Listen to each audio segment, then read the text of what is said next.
name is Andrew Matthews. I'm going to grill him for a little bit here today. Good to see you, and nice to see you come down, and you want to come down to join the Senate. This is Jerry Relph. I'm sorry, Jerry Relph. Senator. Jerry Relph. Senate District 14. My mistake. I got them crossed up on. That's why you were looking behind your shoulder, Jerry, wasn't it? Who the heck is this Andrew guy? He's calling in at 4 o'clock. But you want to succeed Senator Peterson. You want to come down to the zoo that we call the legislature. Why would you ever want to do that? Well, I thought maybe I could go down and join the animals. I don't know. We'll see. We're hoping to be in the majority, and that's a little bit of it being in the minority. It's sort of like being a trained pet. I hope we are in the majority when you come in. So good to see you. Yes, thank you for having me. I want to go down there. I think I can make a difference. You were talking about fresh voices, new ideas, and I'm hoping that I can do that. I can bring some good ideas and a little bit of life experience. I've had a pretty good time, and I raised 2 families, and I had a small business that I helped build up, and I was a lawyer here in town for about 18 years and did a lot of good things for people. So another lawyer. That's okay. We don't have that many of them, especially on my side of the board. We tend not. We have had very few actually lawyers. But that's okay. You'll keep us on the straight and narrow. Well, I hope so. It was a good opportunity to help people. I felt like I did, and now I'll turn that experience and try and help more people. Is this your first time running for an elected position? Have you been elected before someplace? No, I like to joke the last time I ran for elective office was high school for student council. So no, I'm pretty much fresh in the box. Well, a citizen legislator, that's what we expect. That's what people expect, I think, around here. So what interests you? Is there a particular area that interests you? I work on a couple of different committees. Transportation and public safety is one of them. So what would if you were sent to the Capitol, what do you think some of your priorities would be? Well, first of all, I'm pretty familiar with finance. I did a lot of tax-exempt work as an attorney, so I have some expertise in that. I'm very interested in education. I think that's an area where we've got a good system in this state, but there are some holes that I think we can help fill and try and get the control back to the local school boards so that they can address things directly without having to worry about unfunded mandates and standards that I think teachers should be able to teach to higher standards, not be standardized teachers teaching to standardized tests. And I just think that I'm kind of passionate about it. I spent, when I was in St. Cloud, I sat on a couple of committees working on curriculum when they shifted the middle school system. And I actually taught in after-school programs for kids teaching future problem solving and just kind of exposing them and giving them a chance to let their minds be active. And then that was very rewarding. Good. I'm glad to hear somebody wants to be on education committees because I've already said up front, please, it's not something I really talking about education policy and talking about that kind of stuff I would much rather talk about energy policy and natural resources and that kind of stuff. So it's good to have people that want to have different and bring different views, but also have different interests because believe me, you cannot be a master of everything at the legislature. You have to pick your subject, so it's good to hear that. Well, the other thing, of course, my small business was connected to the fishing industry. I'm an avid outdoorsman, avid fisherman, so I have some interest in the natural resources and that as well. So those are some areas that I'd kind of like to get into. Oh, wait until you see some of the emails I've been getting. We're getting muskie. The muskie thing is jumping up at us, and the DNR is looking to stock some additional lakes, not stock lakes that are currently with muskies.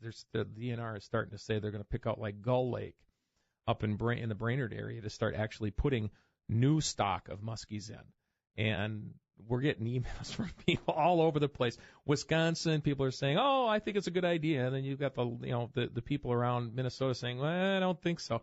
The emails right now are running about 70-30 against stocking muskies in lakes that currently don't have it. I don't have a problem stocking in lakes we currently have, But putting them in new lakes, it can be very difficult. Well, it's interesting. Over the approximately 12, 14 years that I was building this business, I probably was on, I don't even want to venture to guess how many lakes throughout the United States.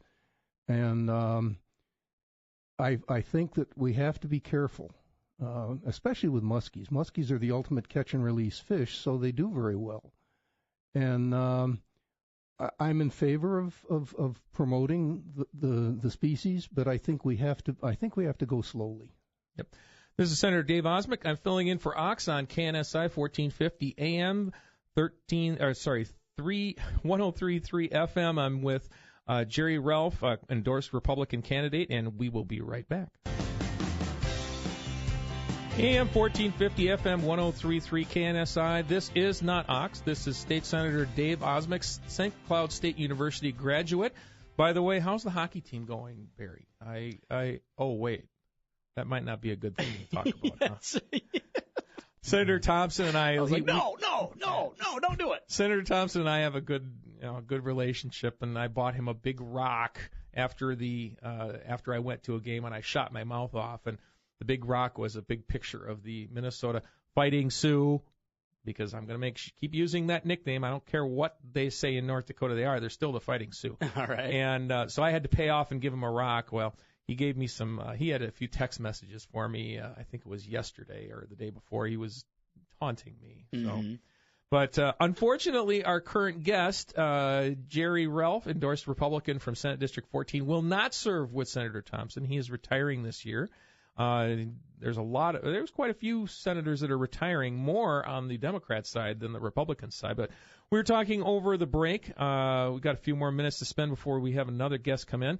But Jerry, we were talking about the North Star, and you're sort of conflicted on North Star. Well, I think there's a lot of money involved.